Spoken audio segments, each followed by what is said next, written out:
ఓం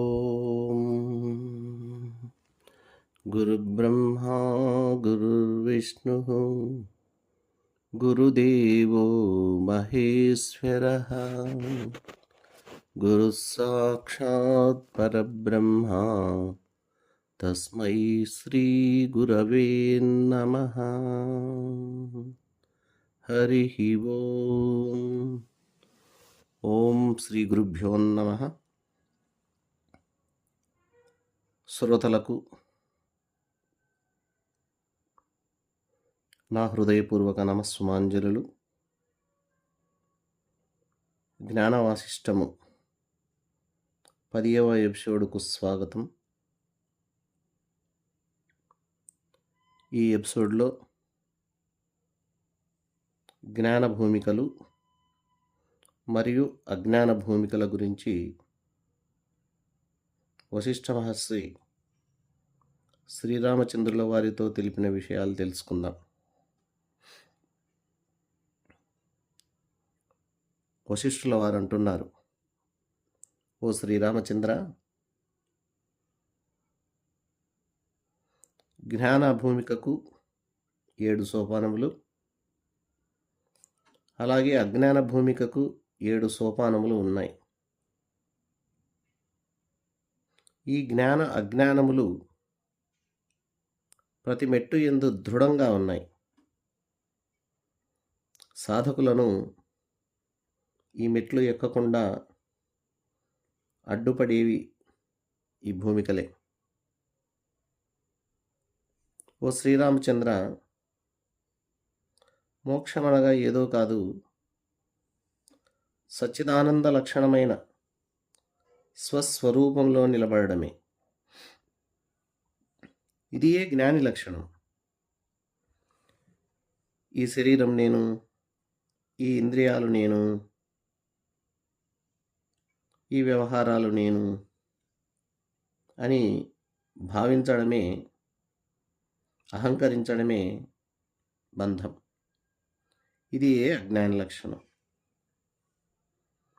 ఏ మహానుభావుడైతే శుద్ధ బ్రహ్మయందు అనగా స్వస్వరూప స్థితి యందు నిలిచి చలించకుండా ఉంటాడో అతనికి రాగద్వేషాలు లేవు, శీతోష్ణములు లేవు, మానావమానములు లేవు, ద్వంద్వములు ఉండవు అంటే జ్ఞాని వీటినన్నిటిని కూడా బ్రహ్మ పదార్థంగానే భావిస్తూ ఉంటాడు.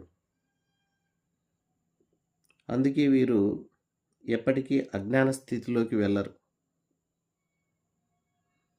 నా స్వస్వరూపము దృశ్య పదార్థములతో సంబంధం లేనిది, శుద్ధ విజ్ఞానమే కదా అని వారు తెలుసుకుంటూ ఉంటారు. దీనికి విరుద్ధంగా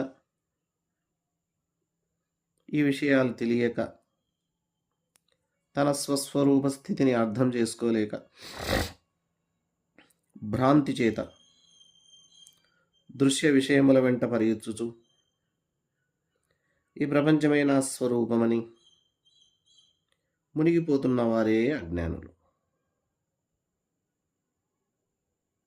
మహాత్ములు, గురువులు, పెద్దలు, శాస్త్రాలు మనకేం బోధిస్తున్నాయి? నిన్ను నీవు తెలుసుకో అంటున్నాయి. నీ స్వస్వరూప స్థితిలో నీవు ఉండు అని అంటున్నాయి. ఆలోచనారహిత స్థితికి వెళ్ళు అంటున్నాయి. బ్రాహ్మీ స్థితి యందు నిలబడు అంటున్నాయి. బ్రహ్మజ్ఞానాన్ని సంపాదించు అంటున్నాయి. కృష్ణ పరమాత్మ కూడా జ్ఞానివి కమ్ము అని మనకు సూచించాడు. ఏమిటి నిన్ను నువ్వు తెలుసుకోవటం? నీ స్వస్వరూప స్థితిలో ఉండడం అంటే ఏంటి? బాగా ఆలోచిస్తే,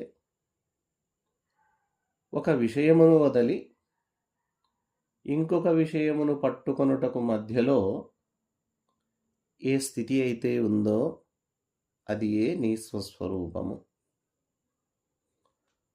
ఒక సంకల్పమును వదిలేసి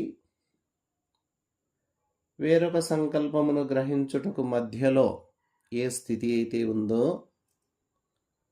అది ఏ స్వస్వరూప స్థితి. ఒక సంకల్పాన్ని వదిలిపెట్టావు, వేరొక సంకల్పాన్ని ఇంకా పట్టుకోలేదు. సంకల్పమును వదిలి వేరొక సంకల్పమును పట్టుకునే మధ్యలో ఉన్నటువంటి ఈ నట్టనడుమ ఉన్న సంధి స్థితి ఏదైతే ఉందో అది అసలైన స్థితి. ఇది నిన్ను నీవు తెలుసుకోవడం, నీ స్థితిలో నీవు నిలడం. మరి ఇది అజ్ఞానం మాత్రం కాదు సుమా, అలాగే ఇది నిద్ర కాదు సుమా, ఇది జడస్థితి కాదు సుమా, ఇది నిజంగా చేతన స్థితి. అహంకారం నశింపగా, భేదభావన ధ్వంసం కాగా,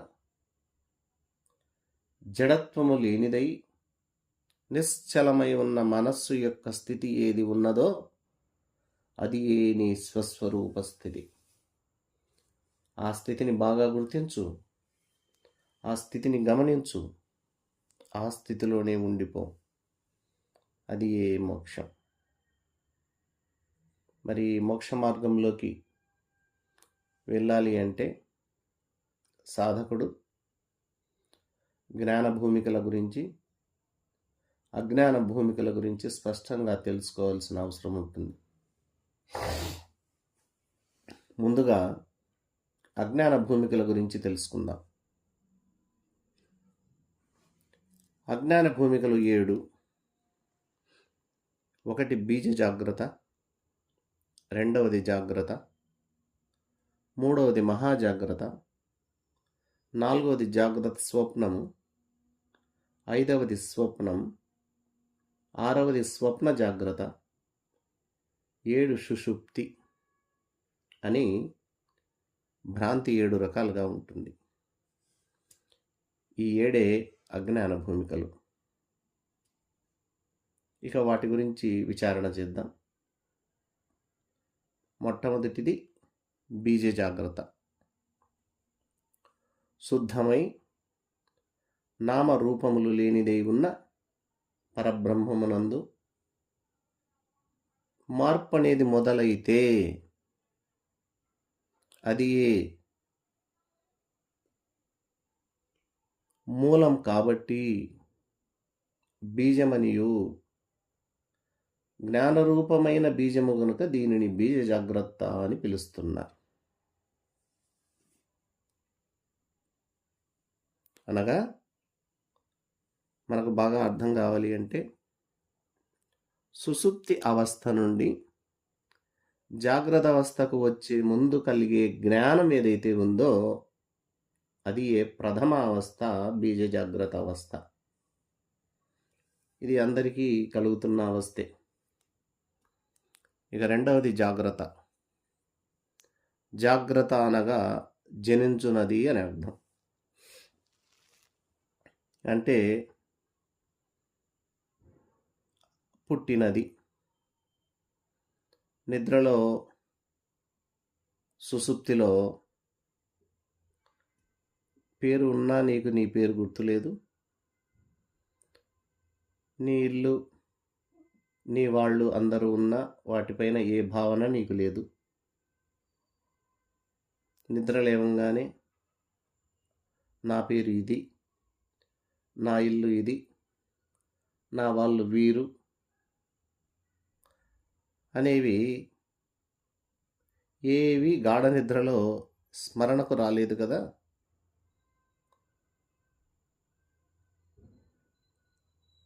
అయితే మేల్కొన్న తర్వాత నా పేరు ఫలానా, నా ఊరు ఫలానా మొదలగు విషయాలన్నీ జనిస్తున్నాయి కదా. అందుకే ఇది జాగ్రత్త అనేటటువంటి పేరును ధరించింది. ఇది కూడా మనకు అనుభవ సిద్ధమే. ఇక 3వ భూమిక పేరు మహాజాగ్రత్త. నేను అనేటటువంటి అహంకారం, నాది అనేటటువంటి మమకారం ఎక్కువై దృఢమై సర్వ వ్యవహారాలు చేయడానికి కారణమై మనను ఆ వైపుగా ప్రవర్తింపజేస్తున్నది ఏదైతే ఉన్నదో ఆ భూమిక పేరే మహాజాగ్రత్త. మనసునందు చూసిన పదార్థాలను కానీ చూడని పదార్థాలను కానీ ఏదో ఒక దానిని భావిస్తూ దానితో తన్మయత్వం చెంది ఉండడమే జాగ్రత్త స్వప్నము అనే భూమిక. ఈ జాగ్రత్త స్వప్నము అనే భూమికలో ఉన్నటువంటి స్థితి ఎలా ఉంటుందంటే ముత్యపు చిప్పను వెండిగా తలంచడం, ఎండమావులను నీటిగా భావించడం, త్రాడును చూసి పాము అనుకొని భ్రాంతి చెందడం, ఇవన్నీ కూడా ఈ జాగ్రత్త స్వప్నం అనేటటువంటి భూమిక యందు చేరినటువంటిదే.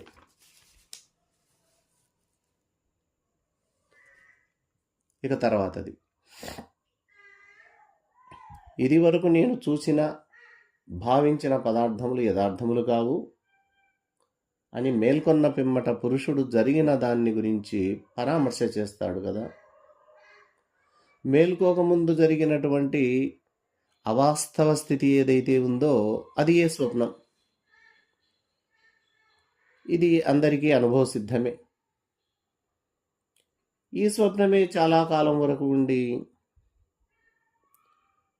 జాగ్రత్త అవస్థ యందు కూడా వికారములు స్ఫురించుచూ ఉంటే అది స్వప్న జాగ్రత్త అని అనబడుతుంది. ఈ 6 అవస్థలు దాటిన తర్వాత కేవలం జడరూపమై రాబోయే జాగ్రత్త దుఃఖాన్ని తెలుసుకోవడం కోసం జ్ఞానబీజం మాత్రమే శేషించి ఉన్న స్థితి ఏదైతే ఉందో దాన్ని సుషుప్తి అని అంటారు. ఈ సుషుప్తి అవస్థలో సర్వప్రపంచం అజ్ఞానంలో లీనమైపోతుంది. ఓ శ్రీరామచంద్ర, ఇప్పుడు చెప్పినటువంటి ఈ 7 అజ్ఞాన భూమికలు ఇక చాలా ముఖ్యమైనటువంటివి. సాధకునికి మోక్ష మార్గాన్ని చూపేటటువంటి జ్ఞాన భూమికల గురించి చెబుతాను విను. ఈ 7 జ్ఞాన భూమికల గురించి ప్రతి మనిషి తప్పక వినాలి, తెలుసుకోవాలి. తెలుసుకొని బాగా అర్థం చేసుకోవాలి. అర్థం చేసుకున్న తర్వాత ఆ స్థితిని ఆచరణలో అనుభవించగలిగితే అలాంటి వ్యక్తి మోక్షాన్ని సాధిస్తాడు. అలాంటి వారికి ఎన్నటికీ అజ్ఞానం కలగదు. మరి ముఖ్యమైనటువంటి ఆ 7 జ్ఞాన భూమికల గురించి తెలియజేస్తాను, సావధానుడవై విను. ఆ జ్ఞాన భూమికలు 7 ఏవనగా: 1 శుభేక్ష, 2 విచారణ, 3 తనుమానస, 4 సత్వాపత్తి, 5 అసంసక్తి, 6 పదార్థాభావని, 7 తురియగ. ఈ 7 జ్ఞాన భూమికలు గడించినచో మోక్షం దొరుకును. మోక్షం అంటే ఏదో కాదు, బ్రహ్మమునకును నాకును ఏ భేదం లేదు అని తెలుసుకోవడమే. ప్రతి మనిషికి ఏదో ఒక సందర్భంలో శుభేక్ష అనేది కలుగుతుంది తప్పక. దానినే పెద్దవాళ్ళు శ్మశాన వైరాగ్యం, పురాణ వైరాగ్యం, ప్రసూతి వైరాగ్యం అని పిలుస్తున్నారు. మహిళలు ప్రసవించే సందర్భంలో పడేటటువంటి కష్టం, అప్పుడు పడేటటువంటి బాధను తెలుసుకొని తాత్కాలికంగా వైరాగ్యాన్ని గుర్తుకు తెచ్చుకుంటారు. అలాగే శ్మశానంలో మనకు సన్నిహితులు ఎవరైనా వెళ్ళిపోయేటప్పుడు ఇక వారికి మనకు సంబంధం లేదని కుమిలిపోతూ బాధపడుతూ, ఎవరి స్థితి అయినా ఇంతే కదా, ఈరోజు వీరు రేపు మేము అనేటటువంటి భావన కలుగుతుంది.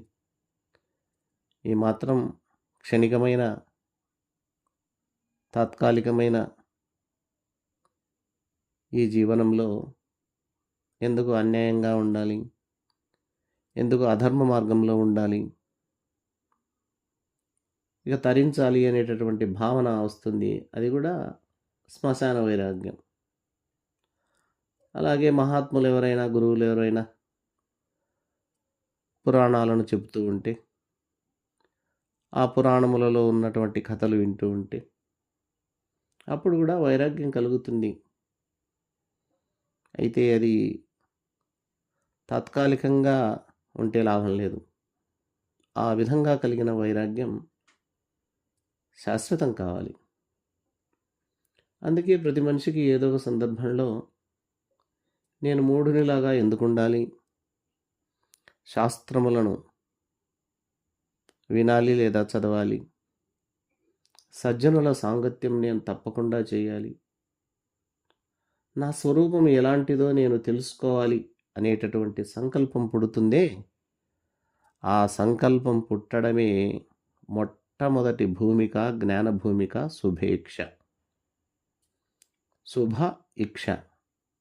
శుభం అనగా మోక్షం, ఇచ్ఛ అనగా కోరిక.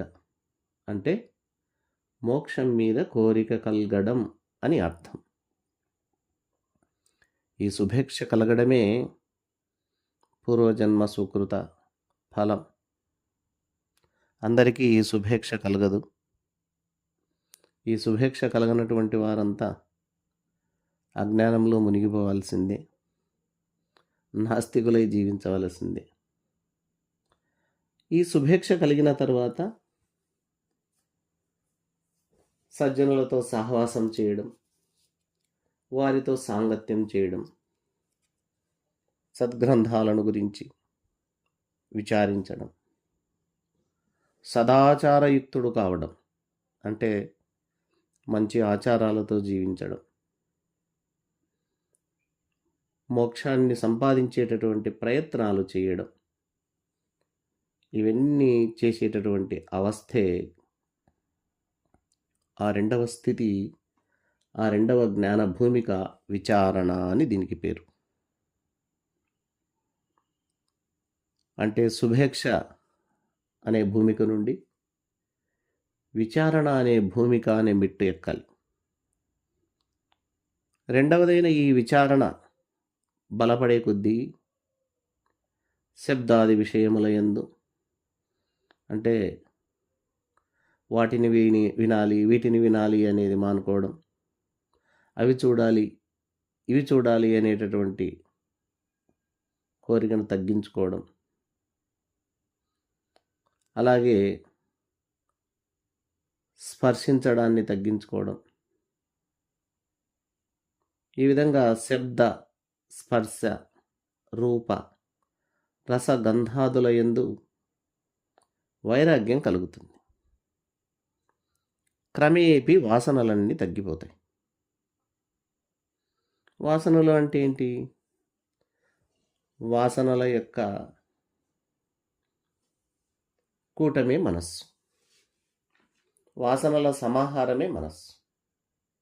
వాసనలు తగ్గడము అంటే మనస్సు సన్నగిల్లటమే కదా. అందుకే ఈ స్థితికి తనుమానస అని పేరు వచ్చింది. జ్ఞాన భూమికల్లో ఇది మూడవది.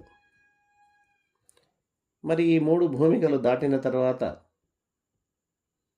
మనస్సు సన్నగిల్లడం వల్ల, మనస్సులో వాసనలు తగ్గడం వల్ల అది చివరకు సంకల్పాలు చేయడమే మానుకుంటుంది. మరి సంకల్పాలు మానుకున్నటువంటి మనస్సు ఎక్కడికి వెళ్తుంది? దానికి 2 దారులు. ఒకటి అనాత్మ వైపు వెళ్ళటమా, రెండవది ఆత్మ వైపు వెళ్ళటం. సాధారణ మానవుని యొక్క మనసు ఎప్పుడు అనాత్మ వైపు వెళ్తూ ఉంటుంది, అనాత్మయందే ఉంటుంది. కానీ సాధకుల యొక్క మనస్సు ఎప్పుడు పరబ్రహ్మమునందు నిలిచిపోవడానికి ప్రయత్నం చేస్తుంది. 3 భూమికలు దాటిన తర్వాత మనస్సు సంకల్పాలు చేయడం మానుకుంటే పరబ్రహ్మమునందు నిలిచిపోతుంది. సత్వము అంటే ఉనికి. సత్వమే స్వరూపంగా కలిగి ఉన్న స్థితి కనుక దీనికి సత్వాపత్తి అని పేరు వచ్చింది. ఇదే నిర్వికల్ప సమాధి స్థితి కూడా అంటారు. ఈ 4వ భూమిక యందు, ఈ నిర్వికల్ప సమాధి స్థితి యందున్న వారిని బ్రహ్మవిధులు అని అంటారు. తదుపరి విషయ సంబంధాలు వదులుట వల్ల కలిగినటువంటి సమాధి రూప ఫలము చేత బ్రహ్మరూపం స్థితి మరింత దృఢపడుతుంది. అంటే ఏ స్థితిలో ఉంటారంటే, పరులు ప్రేరేపిస్తే తప్ప ఈ స్థితి నుండి బయటకు రారు. సర్వ పదార్థములతో సంబంధం లేకుండా ఉండేటటువంటి స్థితి, వేటికి అంటనటువంటి స్థితి. అందుకే ఈ స్థితిని అసంసక్తి అని అన్నారు. మరి ఈ అసంసక్తి అనే భూమికనెక్కినటువంటి వారు బ్రహ్మవిద్వరులు అని అన్నారు. ఈ 5 భూమికలు అభ్యసించగా సాధకుడే బ్రహ్మమగును. అతని చిత్తము ఎప్పుడో ఒకసారి మాత్రమే బాహ్యస్థితికి వస్తుంది. వీరికి 2వ పదార్థము ఉంది అనే భావనే రాదు. ఒకే ఒక భావన, అదే స్వస్వరూప భావన, అదే బ్రహ్మ భావన, అదే అసలైన పదార్థ భావన. అందుకే ఈ 6వ మెట్టుకు, ఈ 6వ భూమిక పేరు పదార్థ భావన అని వచ్చింది. ఈ స్థితిలో ఉన్నటువంటి వాళ్ళను బ్రహ్మవిద్వర్యుడు అని శాస్త్రం పేరు పెట్టింది. పైన తెలిపినటువంటి 6ంటిని అభ్యసించిన తర్వాత భేదం అనేది పొత్తిగానే ఉండదు, నశించిపోతుంది.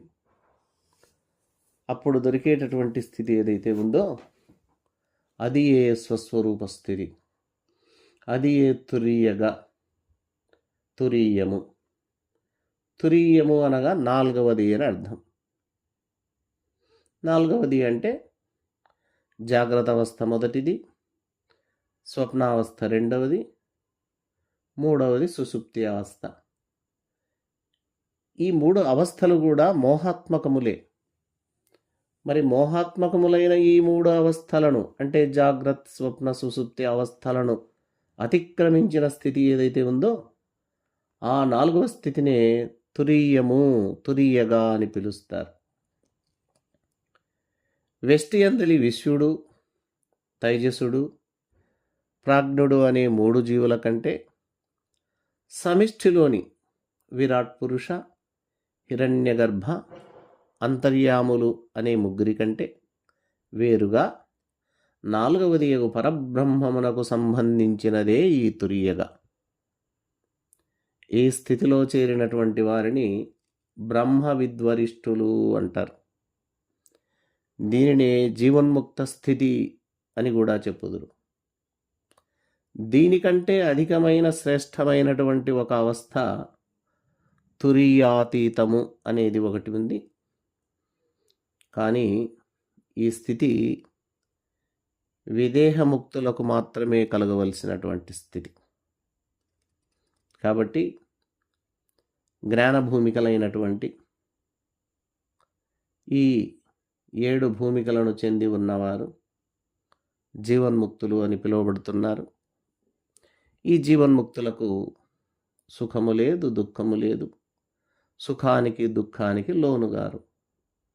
కార్యములు చేయవచ్చు, చేయకపోవచ్చు. ఇతరుల ప్రేరణ చేత ఏవైనా పుణ్యకార్యములు, పరహిత కార్యములు చేయవలసి వస్తే చేయవచ్చు. అయితే ఆ కార్యములు చేసినప్పటికీ స్వస్వరూప జ్ఞానమునకు ఎలాంటి ఆటంకము ఉండదు, ఏ అవరోధము ఉండదు. వీరి స్వస్వరూప స్థితికి ఎలాంటి హాని కలగదు. ఇది పాము కాదు, త్రాడు అని అనుభవపూర్వకముగా తెలుసుకున్నటువంటి జీవన్ముక్తునికి ముందు వచ్చినటువంటి భయాలు ఎందుకుంటాయి? భ్రాంతిలో ఉన్నప్పుడు పాము అని భ్రమించాడు గనక ఆ భయం కలిగింది. భ్రాంతి వీడి ఇది పాము కాదు, త్రాడే అని దృఢపడిన తర్వాత అతనికి ఆ భయం ఎందుకుంటుంది? అలాగే ఈ ప్రపంచం అజ్ఞానము వల్ల బ్రహ్మమనే పదార్థమునందు కల్పించబడింది కాబట్టి ఉన్నది బ్రహ్మమే, కల్పించబడినటువంటి ఈ ప్రపంచం లేదు అని అనుభవపూర్వకంగా తెలుసుకున్న తర్వాత ఇక ఆ ప్రపంచానికి సంబంధించిన భయాలు, ఆ ప్రపంచానికి సంబంధించినటువంటి బాధలు, ఆ దృశ్య విషయాలకు సంబంధించినటువంటి, ఆ విషయవాసలకు సంబంధించినటువంటి ఏ వికారములు ఉండవు. ప్రపంచం ఉన్నా లేకపోయినా, కనపడినా కనపడకపోయినా ఆ స్థితికి వెళ్ళినటువంటి జ్ఞానికి ఏ లోపం రాదు. అయితే మరి ఈ స్థితి అందరికి వస్తుందా? బుద్ధిమంతులకు వారికి మాత్రమే ఈ జ్ఞాన భూమికలు సాధ్యపడతాయి. చిత్తమును బాహ్య వృత్తుల నుండి మరలించి ఏ మహాత్ములైతే బ్రహ్మజ్ఞానం కలిగి ఉన్నారో అలాంటి వారు సర్వలోక పూజ్యులు. లోకంలో ప్రతివారు మనశ్శాంతికై వెంపర్లాడుతున్నారు.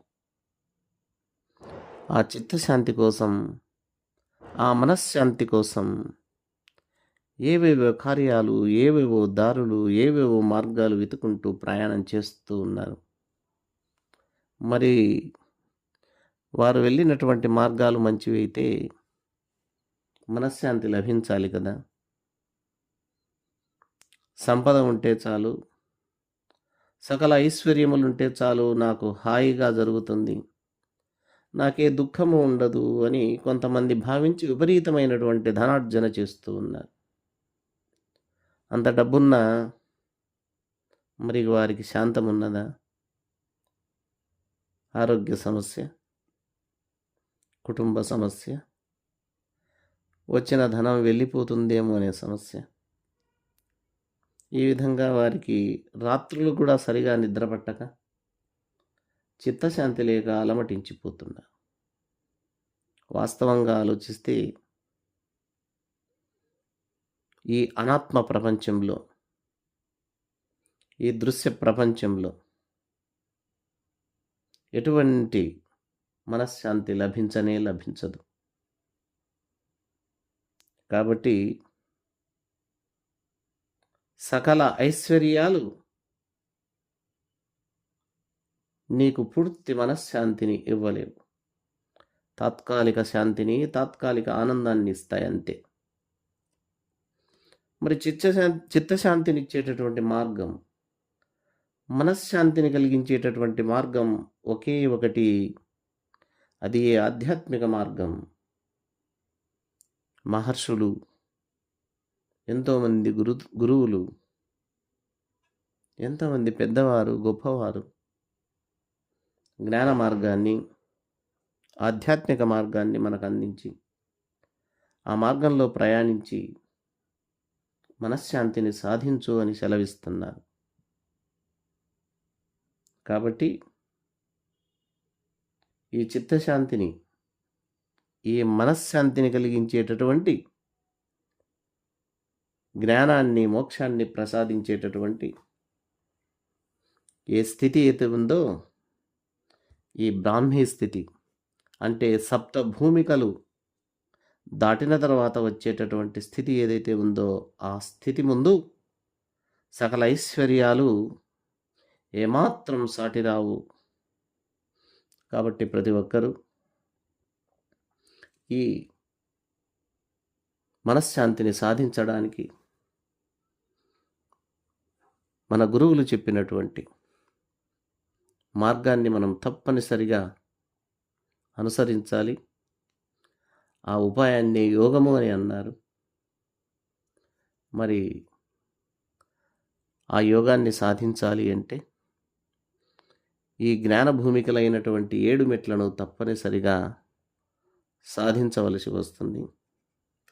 కాబట్టి వశిష్ఠ మహర్షి శ్రీరామచంద్రుల వారితో సెలవిచ్చినటువంటి ఈ జ్ఞాన భూమికలను 7ంటిని ఇంకా బాగా విచారణ చేసి గురువులతో తెలియని విషయాలన్నిటిని తెలుసుకొని ప్రతి ఒక్కరూ తాను ఏ భూమిక దాటాడు, అది మొదటిదా, రెండవదా, మూడవదా, నాలుగవదా, ఐదవదా అని ఆలోచించుకుంటూ